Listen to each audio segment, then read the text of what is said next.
할렐루야. 오늘도 예배 자리에 나오신 모든 분들에게 하나님의 놀라운 은혜가 가득하기를 축복합니다. 제가 조금 발음이 셀 수가 있으면 지금 혓바늘이 나가지고 지금 말할 때마다 아픈데 오늘 발음이 조금 새도 양해 부탁드리겠습니다.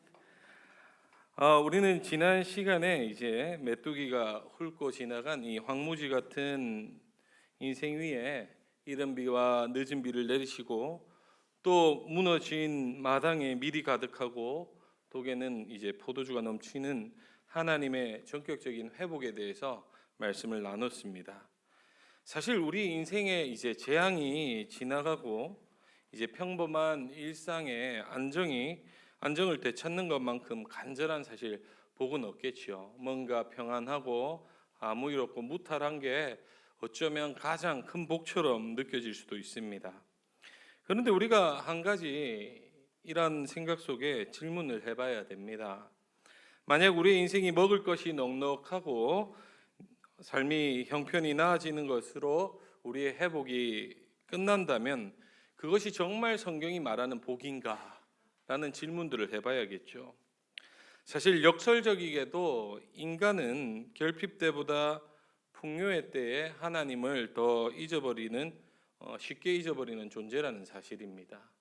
우리가 뭔가 결핍이 없고 잘 되고 풍족해질수록 하나님과 멀어지는 그런 죄된 본성을 가지고 있다라는 말이죠.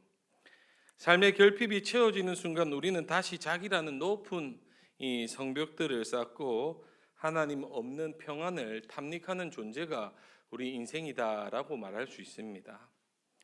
그래서 하나님은 우리의 이 인생의 치명적인 연약함을 누구보다도 더 잘 알고 계신 분이죠. 그래서 오늘 본문을 통해서 눈의 풍요의 이 약속을 넘어서서 이제는 회복의 마침표를 찍는 진짜 선물을 우리에게 말씀으로 전달해 주고 있습니다. 하나님이 주는 선물은 무엇입니까? 바로 하나님의 영, 성령을 우리에게 부어주겠다라고 약속하는 거죠. 하나님은 단순히 우리를 배부른 존재로 만드신 것에 만족하지 않으신다는 겁니다. 주님은 우리를 하나님의 숨결로 살아가는 존재, 또 하늘의 뜻을 선포하는 존재로 사실 회복시키기를 원하시는 것이 하나님의 뜻이라는 거죠. 그래서 오늘 본문을 보시면 이 이제 무너진 이스라엘의 그런 이른 비와 늦은 비로 회복해 주신 그 이후에 하나님의 영적인 선물을 주시는 것을 알 수 있는데, 그래서 오늘 본문이 그 후에라는 말로 시작이 됩니다. 땅의 배부름 뒤에 찾아올 수 있는 우리들의 영적인 이 나태함이 뚫고 하나님은 당신의 영을 폭포수처럼 부어주겠다라고 선언하고 계신 것이죠. 이 성령의 사건은 단순하게 신비로운 체험을 말하는 게 아닙니다. 이것은 메마른 우리 영혼의 뿌리에 하나님의 생명을 직접 이식하는 사건이라는 거죠. 과연 이 성령의 부어주심이 우리 인생의 지평을 어떻게 바꿔놓는지 본문의 흐름을 따라 우리 깊이 있게 묵상하면서 우리 영혼의 진짜 채워짐을 경험하기를 간절히 소망합니다. 하나님께서는 이제 회복의 절정에서 놀라운 선언을 하시죠. 28절 말씀을 보시면 그 후에 내가 내 영을 만민에게 부어주리니 너희 자녀들이 장래일을 말할 것이며 너희 늙은이는 꿈을 꾸며 너희 젊은이는 이상을 볼 것이며 라고 말씀을 합니다. 하나님은 단순히 먹고 사는 문제의 해결을 넘어서 우리의 존재의 근원을 이제 만지기 시작한다는 사실이죠. 여러분 한번 생각해 보십시오. 구약 시대를 한번 상상해 보면 하나님의 영이 임한다는 것은 사실 아무나 누릴 수 없는 특권이었습니다. 구약 시대는 특별한 사람에게만 하나님의 영이 임했죠. 왕이나 선지자 그리고 제사장 같은 특별한 소수의 직분자들에게만 허락된 것이 성령 임재였습니다. 일반 백성들은 그저 그들의 말을 듣고 하나님의 메시지임을 확인하고 그 말에 따를 수밖에 없었습니다. 그런데 오늘 요엘 선지자는 기막힌 반전의 노래를 하죠. 하나님이 당신의 영을 만민에게, 즉 숨쉬는 모든 육체에게 쏟아 부어 주겠다라고 선언하고 계신 겁니다. 특별히 여기서 부어주다라는 말은 뭐 단순하게 물 한 방울 떨어뜨리는 것이 아니라 이 폭포수처럼 아낌없이 쏟아내는 것을 의미합니다. 그래서 본문은 자녀들이 장래일을 말하고 노인들이 꿈을 꾸고 젊은이들이 환상을 본다라고 말을 하고 있지요. 그런데 이 본문을 이해할 때 각 세대마다 그러면 하나님이 다른 신비의 능력을 주시는 건가라고 생각해서는 안 됩니다. 이게 뭐냐면 하나님이 주시는 은혜가 나이와 성별, 신분의 벽을 완전하게 허물고 모든 백성에게 임한다라는 강조의 말이라는 거예요. 그래서 이 본문을 보면 과거에 모세가 하나님께 간절히 드렸던 기도의 성취이기도 합니다. 민수기 11장 29절에 보면 모세가 이렇게 기도하죠. 여호와께서 그의 영을 그의 모든 백성에게 주사 다 선지자가 되게 하시기를 원하노라.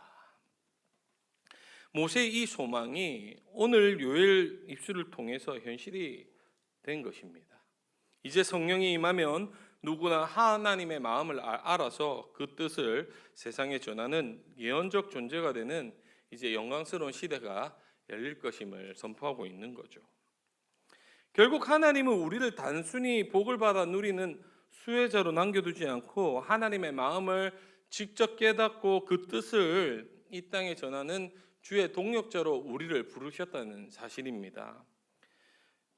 그런데 종종 우리는 신앙생활하면서 이런 생각들을 해요. 좀 차별적인 생각들을 하죠. 뭐 목사, 장로, 뭐 집사, 권사는 좀 더 교회 일을 하니까 더 큰 은혜를 안 받아야겠냐. 하나님 그래서 뭐 이런 말 하죠. 더 큰 은혜를 부어 주십시오라고 기도할 때 있습니까, 없습니까? 기도 안 합니까? 근데 생각해 보면 더 큰 은혜가 어디 있고 작은 은혜는 어디 있습니까? 차별 없이 주는 은혜인데 우리 그러면서 어떻게 해요? 나는 일반적인 성도니까 그냥 뭐 뒤에서 아멘만 하면 되지. 그게 아니라는 거예요. 오늘 본문은 우리 모든 개인 한 사람 한 사람에게 주님이 직접 찾아오셔서 성령의 등불을 켜주겠다라고 약속하고 계시다라는 겁니다. 여기서 자녀들이 장래일을 말하고 노인들이 꿈꾸는 것, 젊은이들이 환상 보는 게 무슨 개인의 앞날에 맞추는 뭐 점술이 아닌 거예요. 로또 번호가 뭘까 이러면 내가 장래일을 아니까 맞출까 이런 게 아니라는 겁니다. 이게 뭐냐면 세상의 절망 속에 빠져 있을 때 하나님의 약속의 근거로 그래도 소망이 있다라고 하나님의 결론을 선포하는 능력이 장래일을 말하는 거예요. 내 상황이 지금 아무리 어렵고 힘들어도 하나님께서 반드시 책임져 주겠다라는 그것을 선포하는 게 장래일을 말하는 거죠. 그래서 자녀들이 세상의 성공의 공식에 벌벌 떨면서 우리 어쩌노 또 우리 이래가 되겠나 내 상황이 왜 이럴까라고 말하는 게 아니라 하나님이 내 인생에 개입하시면 내 인생 책임져 주신다라는 확신 속에 믿음으로 걸어가는 게 바로 이 성령의 충만한 삶이라는 겁니다.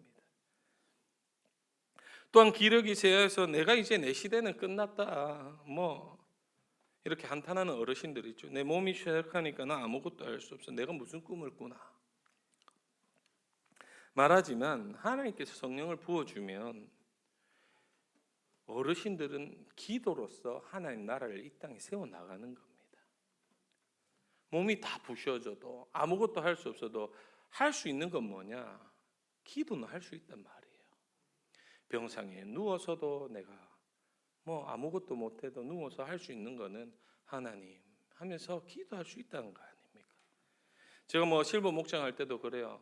어르신들이 이 교회 눈물의 기도로 지금도 이 교회가 있다라고 저는 말해요. 제가 여러 교회를 거쳐왔지만 늘 보면 밤마다 모여서 기도하는 무리가 있는데 다 보면 100발 넘으신 어르신들이 모여서 교회를 위해서 상황이 이렇든 저렇든 그게 중요한 게 아니라 기도하는 거예요. 제가 그 기도 볼 때마다 느끼는 게 이 기도로 교회들이 서 있다. 나이가 많아서 나는 이제 뭐 아무것도 못합니다가 아니라 하나님께서 꿈을 주신다는 것은 기도하면서 이 교회의 미래를 위해 기도하고 내 가정을 위해서 기도하고 내 자녀 손들을 위해서 기도할 때 그 하나님 나라가 그 기도 속에 세워진다는 사실을 믿음으로 바라보는 겁니다. 그래서 우리는 스스로 연약한 육체일 뿐이라고 제한해서는 안 된다라는 거죠.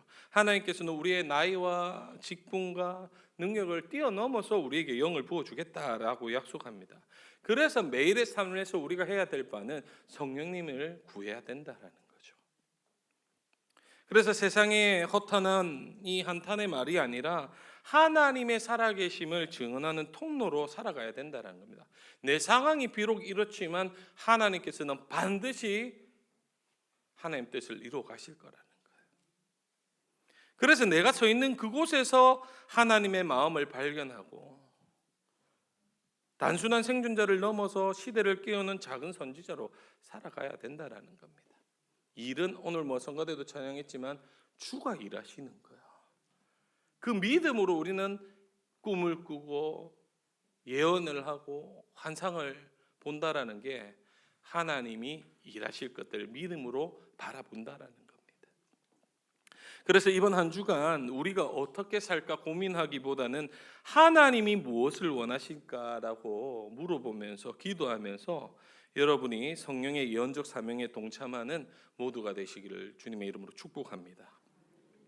이제 이렇게 성령을 받아서 하나님의 마음을 소유한 자들은요, 이제 세상을 바라보는 눈 자체가 달라진다라는 거죠. 남들은 두려워 떨기만 하는 그 절망적인 이 상황 속에서도 성령의 사람은 그 너머를 보는 영적인 시력을 갖기 때문입니다. 이제 하나님의 영이 부어지는 축복과 동시에 세상에는요, 두려운 징조가 같이 나타나기 시작합니다. 오늘 본문 30절 31절 보시면 내가 이적을 하늘과 땅에 베풀리니 곧 피와 불과 연기 기둥이라 여호와의 크고 두려운 날이 이르기 전에 해가 어두워지고 달이 핏빛같이 변하려니와. 여러분 한번 이 장면 한번 상상해 보십시오. 하늘이 땅이 뒤집어지고 해와 달이 빛을 잃어버린 상황. 그러면서 온 피와 이 붉은 불과 같은 연기가 세상을 덮었다. 그려집니까? 엄청난 이 공포와 두려움 그 자체겠죠. 이것은 인간이 쌓아올린 모든 질서와 안정이 실제로 뿌리채 흔들리는 장면입니다. 우리가 높은 성벽을 쌓고 뭔가 대단한 것을 업적을 이룬 것 같지만 하나님이 이렇게 할 때는 이 모든 것이 절망으로 다가오는 거죠. 그런데 성경은 이 끔찍한 광경을 가리켜도 놀랍게도 뭐라고 표현하냐면 이적이다라고 표현합니다. 보통 이적은 홍해가 갈라지고 병든 자가 고쳐지고 죽은 자가 살아날 때 이적이다라고 표현하는데 지금 이 두려운 심판의 징조에 왜 하나님께서 이 이적이라는 단어를 쓰고 계실까요? 그것은 이 현상들이 단순히 세상을 파괴하려는 하나님의 목적이 아니라 하나님이 지금 일하고 계시다라는 강력한 신호탄으로서 보여주는 거죠. 그래서 여러분 성경에서 이적은 사실 구경거리가 아니었습니다. 그것은 하나님의 목적지를 가리키는 이정표를 쓸 때 이적이라 표현하죠. 홍해가 갈라질 때도 하나님께서 구원을 이루셨다는 것을 보여주신 거고 또 예수님께서도 병든 자를 고치고 죽은 자를 살리면서 당신의 나라가 어떠한 나라인지 누가 진짜 구원자인지를 밝혀 보여주면서 그 목적지로 오도록 인도하는 게 이적들의 분명한 방향이었다라는 겁니다.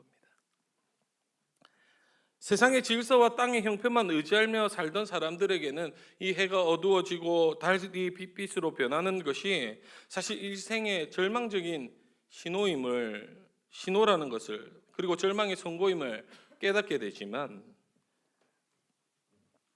하나님의 영에 붙들린 사람들은 똑같은 현상을 보면서도 다르게 해석한다라는 거예요. 이제 하나님께서 세상을 새롭게 하실 때가 되었구나. 구원의 완성이 임박했구나라는 것을 깨닫게 된다는 겁니다. 그래서 성령님은 우리의 마음을 단순하게 마음의 평안만 주는 분이 아니라 하나님의 시선으로 세상을 해석해낼 수 있는 영적 시력을 주신다라는 겁니다. 성령이 부어진 뒤에 곧바로 이 어두운 징조들이 나오는 이유는 오직 성령의 눈을 가진 자들만이 다가온 환난의 때를 심판이 아닌 구원의 상고로 이해를 하고 끝까지 견뎌낼 수 있는 힘이 생긴다라는 거예요. 비록 지금은 힘들어도 그걸 바라보는 시각은 하나님께서 지금 일하고 계시기에 이 시련조차도 나는 믿음으로 이겨내리라는 고백이 나오는 겁니다. 우리는 세상이 조금만 요동쳐도 내 인생이 무너질까 봐 전전긍긍하죠. 하지만 성령을 부어주시는 목적은 우리를 온실 속의 화초로 만드시는 것이 아니라 폭풍우 한복판에서도 하나님의 방향과 지도를 읽어낼 수 있는 담대한 눈을 갖게 하시는데 그 의도가 있다라는 겁니다. 우리가 오늘 마주한 이 현실이 바로 오늘 피와 불과 연기 같은 이 세상 아닙니까? 지금 전쟁으로 인해서 세계적으로 경제가 어려워지고 유가가 상승하고 힘들어진 상황이죠.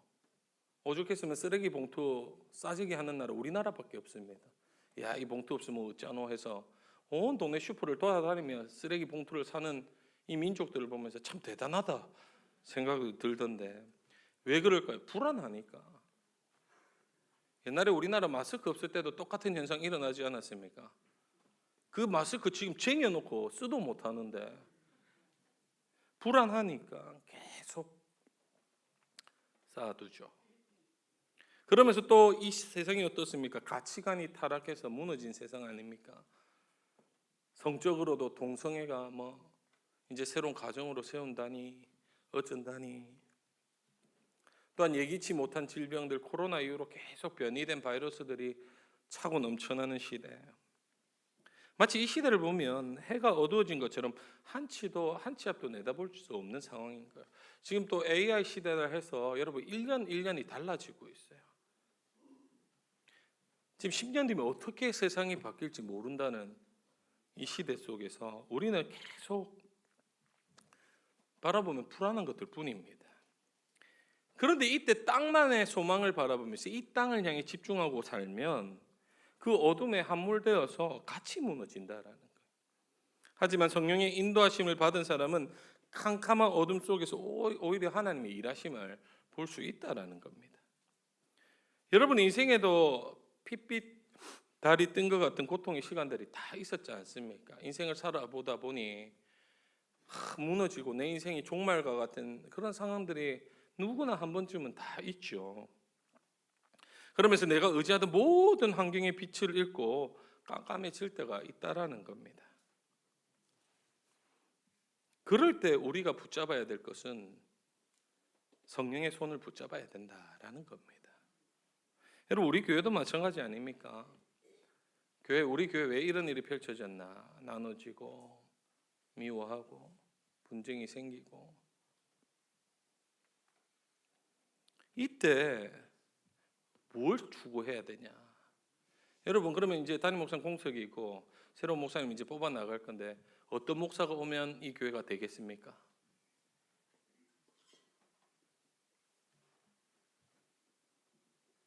대답을 안 합니까? 대단한 유명한 목사님 오면 이 교회가 살 것 같습니까? 아니에요. 성령님께 기도해야죠. 성령님께 붙들린 사람 누가 와도 하나님이 붙들어 주셔야 돼요. 제가 여러 교회 봤지만 이 목사님 오면 된다라는 교회, 그래서 그 목사님 오셨더니 되기는 뭐가 됩니까? 똑같아요. 달라지는 게 아무것도 없단 말입니다. 제가 잘나서 이 말 하는 게 아니라 저도 사람이고 죄가 많고 부족한데 이렇게 보니 우리 모든 문제는 다 있어요. 그럼 여기 성경이 말하는 요지가 뭐냐? 하나님을 의지해야 되는데 자꾸 누가 오면 될 것 같고 이 사람 오면 될 것 같고 저 사람 오면 될 것 같고 이 방법 하면 될 것 같고 저 방법 하면 될 것 같은데 아니라는 겁니다. 뭘 의지해야 되냐? 성령님 손을 붙잡고 성령님께 붙들릴 때만이 살 수 있는 길이 열린다라는 거예요. 사실 세상을 하나님이 이렇게 흔드는 것은 우리가 하나님보다 더 의지하고 사랑했던 가짜 평안들을 털어내시고 오직 흔들리지 않는 하나님 나라로 우리를 인도하시려는 하나님의 목적이 있다라는 겁니다. 그래서 여러분 우리가 흔들리는 환경을 바라볼 때 두려워하기보다는 그 어둠 너머에 있는 구원의 역사를 완성해 가시는 하나님의 이적을 기대해야 되는 거예요. 여러분 결혼 다 해보셨죠? 안 했습니까? 이 남자랑 결혼하면 나 이제 인생 팔자 좀 필 것 같다. 이제 좀 내 평생 행복하게 해주겠다라고 생각했던 남편. 이 여자는 정말 결혼하면 나한테 정말 사근사근하게 잘할 것 같더라는 그 여자들이 과연 그렇게 살아왔습니까? 다들 얼굴로 보면 왜 인상을 쓰고 계십니까? 이 땅을 보면요, 이 세상을 보면 심지어 평생 반려했던 나의 배우자조차도 문제가 있고 다툼이 있고 어려움이 생기는 거예요. 그렇게 믿고 서약하고 살기로 했음에도 아이고 이 왼수 같은 거, 왼수도 니는 내 인생의 로또다. 이렇게 안 맞아도 어떻게 이렇게 안 맞을 수 있노? 그래 살면 얼마나 우리가 살아보면서 괴로움을 느낍니까? 그러면서 또 회복도 해보고 막 이렇게 하지만, 그래서 이 땅을 보면요, 완전한 건 없어요. 사실은 이 땅에 어떤 걸 보도 완전한 건 없어요. 그래서 우리가 기대해야 될 것은 세상의 어떤 답이 아니라 성령 하나님께 매달려야 된다라는 겁니다. 여러분을 불안하게 만드는 세상 뉴스에 귀를 닫고 내면에서 지금도 일하고 계시는 성령님의 세밀한 귀에 귀를 기울여야 될 줄로 믿습니다. 여러분, 어둠이 깊을수록 성령의 등불은 더 밝게 빛납니다. 참 아이러니하죠. 어두움이 짙을수록 그 불빛은 더 강한 거예요. 그래서 어둠이 짙을 때 그 성령 하나님을 의지하면 우리를 안전한 지대로 인도해 주신다라는 겁니다. 그래서 여러분, 한 주간 불안한 소식들이 들려올 때마다, 우리의 마음을 어렵게 할 때마다 어둠을 뚫고 빛으로 인도하시는 성령님의 손길을 끝까지 신뢰하며 걸어가는 우리 모두가 되기를 소망합니다. 이제 하늘과 땅이 진동하고 해와 달이 빛을 잃는 그 두려운 날에 우리에게는 결코 무너지지 않는 최후의 피난처가 마련이 되어 있습니다. 성령의 사람들은 그곳으로 달려와서 왕의 이름을 부르는 자들이라는 거죠. 오늘 본문의 결론이자 요엘 강해의 핵심적인 약속이 32절에 나타납니다. 32절 보시면 누구든지 여호와의 이름을 부르는 자는 구원을 얻으리니 이는 나 여호와의 말대로 시온산과 예루살렘에서 피할 자가 있을 것이며 남은 자 중에 나 여호와의 부름을 받을 자가 있을 것임이니라. 여러분, 세상이 핏빛으로 변하고 모든 소망이 끊어진 것 같은 최악의 순간에도 하나님은 탈출구를 두셨다라는 겁니다. 그것이 바로 여호와의 이름을 부르는 자들. 이게 탈출구라는 거예요. 여러분, 여호와의 이름을 부른다는 건 단순하게 소리내는 행위가 아닙니다. 로마서에도 말하죠. 주의 이름을 부르는 자들 뭐 한다고요? 입으로 시인하는 자들은 구원을 받고. 여기서 여러분, 입으로 시인한다는 말이 단순히 나 예수님 믿어요 라고 말하는 것처럼 생각할 수 있지만 당시 로마 시대로 들어가야 되는 거예요. 그 당시 예수 믿는다라고 말하는 순간 사자밥이 되고 순교의 자리로 끌려가는 겁니다. 그럼 그 말이 고백이 나오기까지는 우리의 마음의 신앙의 상태가 어떠한지를 알 수 있는 거죠. 여기서도 마찬가지입니다. 여호와의 이름을 부른다라는 것은 내 인생의 핸들, 내 인생의 고삐를 주님께 맡기는 거예요. 그러면서 그분이 유일한 구원자로 인정하는 전적인 항복을 의미하는 겁니다. 특별히 이렇게 항복한 자들이 곧 남은 자다라고 기록하는데, 이것은 뭐냐? 메뚜기 재앙과 하늘이 무너지는 환란 속에서도 끝까지 살아남아 하나님을 찾는 자들을 의미하는 겁니다. 여러분, 남은 자들은 자기 실력이 좋아서 남은 자들이 아니에요. 본문의 끝을 보시면 나 여호와의 부름을 받은 자가 있을 것입니다. 즉 주님의 이름을 부르기 훨씬 전에 하나님께서 우리를 먼저 불러주셨기에 우리는 남은 자로 살 수가 있는 겁니다. 구원은 내가 주님의 간절히 찾은 결과도 있지만 근본적으로는 하나님께서 끝까지 우리를 놓지 않고 불러주신 은혜의 열매라는 거예요. 여러분이 이 자리에 앉아서 예배 드릴 수 있는 이것도 하나님이 선택하셨고 부르셨기에 가능한 일이라는 겁니다. 여러분, 우리가 위기가 닥치면 우리는 내 이름을 불러줄 유력한 사람들, 나를 도와줄 인맥, 또 나를 지켜줄 물질의 성벽들을 찾으려고 하죠.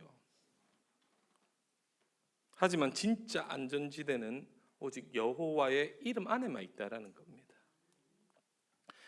우리는 지금 누구의 이름을 부르며 살아가고 있습니까? 평소에 우리 삶을 보면 내 이름의 명성을 높이려고 애쓰고 있고 내 이름을 기억해 줄 만한 힘 있는 사람들, 좀 인맥들을 동원해서 나를 좀 이렇게 어려운 데서 좀 해결해 줄 사람들을 찾기도 합니다. 그런데 생각해 보면 인생의 해와 달이 빛을 잃는 결정적인 순간에 이 이름들은 아무런 의미가 없는 거예요. 오직 여호와의 이름을 부를 때만이 능력이 나타나고 구원이 나타난다라는 거죠. 주님, 제 힘으로 단 1분도 살아갈 수 없습니다. 오직 주님만이 나의 산성입니다. 라는 이 고백이 터져 나오는 그곳이 여러분의 시온이요 또 예루살렘이 된다라는 겁니다. 하나님은 여러분을 남은 자로 세우기 위해서 그 모진 이 메뚜기 재앙 속에서도 여러분의 생명을 보존하셨고 오늘 말씀 앞으로 인도하셨다라는 거예요. 제가 지난 밤에 어제죠. 잠을 자고 새벽 3시쯤 잠을 깼는데 제 입에서 하나님 은혜 주셔서 감사합니다 이런 고백이 나오더라고요. 제가 사실 잠을 좀 못 잡니다. 잘 중간중간 자주 깨서 비명도 지르기도 하고 이런데 깨서 첫 고백이 오늘 보니까 하나님 은혜 주셔서 감사합니다 하고 정신이 좀 들으면서 오늘 또 말씀을 전하는데 하나님 내 힘으로 아무것도 할 수 없으니 도와주시고 은혜를 달라고 이렇게 또 기도를 하고 또 다시 잠에 들었는데 오늘 아침에 곰곰이 생각해 보니까 이게 과연 내가 내 고백이었을까라는 질문이 드는 거예요. 하나님께서 은혜를 주지 않는다면 이런 고백을 할 수 있을까? 하나님께서 생각해 보면 밤새 자는 동안에도 지켜주셨고 교회를 오는 걸음도 지켜주셨고 이 자리에 예배 드리는 이 자리에 나오게 하신 것도 은혜라는 거예요. 내가 호흡할 수 있고 살아가고 느끼는 모든 순간 찰나찰나가 모든 것이 다 은혜라는 겁니다. 그래서 우리가 매 순간순간마다 이 은혜 안에 산다면 주님의 이름을 부를 수밖에 없다라는 거예요. 그리고 이 자리에서 주님의 이름을 부르고 있다면 이미 하나님께서는 여러분들을 남은 자로 사랑하시고 부르셨다는 확실한 증거라는 겁니다. 여러분, 그래서 세상이 아무리 흉흉해도 두려워하지 마시길 바랍니다. 나를 먼저 부르신 주님은 나를 끝까지 책임져 주신다라는 거예요. 제가 신혼이 아니죠. 총각 때 첫 사역지가 강원도 원주였습니다. 처음 가봤어요. 그때 강원도를. 눈도 커서 실컷 보고 처음 경험했던 것들이 많은데 가서 사는데 방이 한 2-3평 되는 방 월세 10만 원짜리 화장실은 밖에 있는 그래서 사는데 혼자 사니까 돈도 없고 전도사니까 어렵지 않습니까? 방에 누부가 있는데 배가 고픈 거야. 하나님 배고픕니다. 옥수수 먹고 싶어요. 했는데 진짜 거짓말처럼 10분 뒤에 권사님 한 분이 옥수수 10개를 삶아갖고 가지고 주시는 겁니다. 그때 제가 우리 하나님 대길이다. 대길이 압니까? 대길이. 야, 최고다 최고. 냉장고 필요하다고 기도했더니 어디서 냉장고가 나오고 또 거기서 제가 덩치 크잖아요. 거기 방이 어땠냐면 처음에 머리에 천장이 닿였어요. 왜 아유합니까? 쓸고 이게 너무 힘든데도 쓸어야 되니까 하는데 빗자루 사가 이 조그만한 걸 쓸고 있으니까 너무 이게 허리도 아프고 몸도 아프고 이래서 하나님 청소기 한 대만 주십시오. 또 기도했거든요. 말도 안 되는 기도 많이 했습니다. 어느 날 이제 여름 성경학교 준비한다고 저 마트 가서 물건 사고 이제 교사가 저보다 어렸어요. 20살짜리 교사인데 그 회계라서 둘이서 가서 사고 이제 집에 데려준대. 청소기를 사는 거예요. 집에 쓰는 거 아무 생각 없는데 갑자기 우리 집에 내려주려는데 청소기 나한테 던지면 전도사님 쓰세요 이러고 가는 거예요. 야 미쳤나 와 이러노 이랬는데 기도 또 응답받았잖아요. 그거 있으면서 차가 없었거든요. 하나님 마티즈가 필요합니다. 하나님 이제 여자도 필요합니다. 지금 살고 있는 여자가 마티즈를 갖고 있는 여자더라고. 아니 소개팅을 했는데 만났더니 갑자기 마티즈를 주는 거예요. 또 결혼 전에. 이런 대박이 있나 이러면서 기도해서 저희 아내는 좀 억울하겠죠. 하나님 내 기도만 들어줘가지고 좀 잘생긴 목사 만났으면 나았을 건데 더 이랬는데 제가 왜 이 말 하냐 기도에 제가 붙이는 게 딱 하나 조건이 있었습니다. 제가 사실 그때도 이렇게 좀 다른 큰 교회도 이렇게 가고 싶은 마음도 있었고 했는데 기도하면서 거기 가라는 마음이 있었거든요. 강원도에 연고도 없고 처음 가보는 그 땅에 하나님 말씀대로 난 따랐고 하나님 말씀대로 다 순종했으니까 내 인생 책임져 준다고 약속했으니 책임져 주십시오 라고 늘 기도했어요. 그러니까 때마다 시마다 하나님께서 은혜 주셨고 부요하게 하진 않았지만 여호와는 나의 목자시니 내가 부족함 없게 하나님 만날 채워주신 거예요. 제가 힘들 때마다 그래서 하나님 찾을 때마다 하나님이 위로해 주시는 방법들이 너무 놀랍다라는 겁니다. 지금까지 살아왔지만 평안한 인생이다 라고 돌이켜보면 말할 수는 없지만 은혜의 인생이었다라고는 말할 수 있는 거예요. 시마다 고비마다 구비구비 하나님의 은혜로 살아온 겁니다. 제가 대단해서 이 말씀 드리는 게 아니라 여러분도 그런 경험 있지 않습니까? 하나님의 이름을 부르고 있을 때마다 하나님께서는 우리를 남은 자로 여기시고 당신의 백성을 그냥 두지 않고 채워주시고 먹여주시고 입혀주시고 은혜 베풀어 주신다라는 거예요. 그래서 세상이 아무리 흉흉하고 무너진다도 역사를 봐도 그런 난리통에도 주님의 교회는 하나님 지켜주셨고 앞으로도 주님 오실 그날까지 그 약속은 변치 않을 거고 또 그 속에 살아가는 남은 자들은 우리의 세상의 방법과 가치와 논지와 성공의 방법이 아니라 하나님의 방법으로 우리를 살려주신다는 겁니다. 그래서 나를 먼저 부르신 주님은 우리를 끝까지 책임져 주시는 주님인 거예요.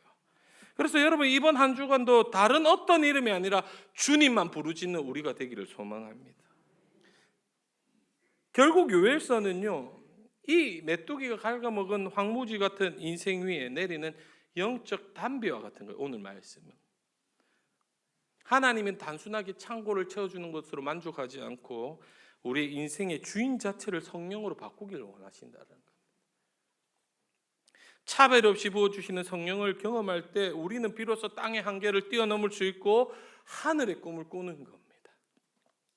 세상이 흔들리고 두려운 징조가 가득해도 주의 영이 임한 자들은 두려워하지 않는 거예요. 이 또한 지나가리라. 주님께서 반드시 이겨내게 하리라. 제가 고신의 믿음의 선배들 보십시오. 그 일제 박해 속에서 감옥에서 죽어나가도 뭘 봤습니까? 이 나라의 독립과 하나님이 반드시 주의 교회를 통해 회복시키실 것을 바라봤던 거예요. 자신 육의 고난 속에 죽어가도 그 하나님의 약속은 변하지 않는다는 걸 믿음으로 고백했던 그 신앙의 기초가 고신입니다. 우리 또한 그 신앙의 유산을 물려받았다면 또한 말씀의 약속을 기억한다면 우리 또한 이 땅에서 살아갈 때 더 이상 세상의 방법과 가치로 쫓아가는 것이 아니라 주의 영을 의지하면서 오히려 주님의 이름 부르며 주님이 예배하신 그 시온산과 예루살렘으로 나아가야 된다는 거예요. 사랑하는 성도 여러분, 우리를 향해 내 영을 부어주리라 약속하신 이 하나님의 열심을 믿음으로 나아가기를 소망합니다. 우리 마음 가운데 이미 주인 되셔서 우리를 다스리시는 그 하나님의 세밀한 음성 앞에 여러분의 삶을 드리고 또 지금 환난이 있고 어려움이 있고 문제가 있을 때 하나님께서 반드시 이걸 뒤집어 엎으실 것이라는 것을 믿음으로 바라보고 그 길을 묵묵하게 걸어갈 때 여러분의 삶은 평안으로 복으로 끝날 줄로 믿습니다. 이번 한 주간도 이 주님의 약속의 말씀을 마음에 새기셔서 주님과 동행하시고 주님이 주시는 복된 평화의 응답 아래서 승리하며 살아가는 우리 모든 성도님 되시기를 예수 그리스도 이름으로 축복합니다.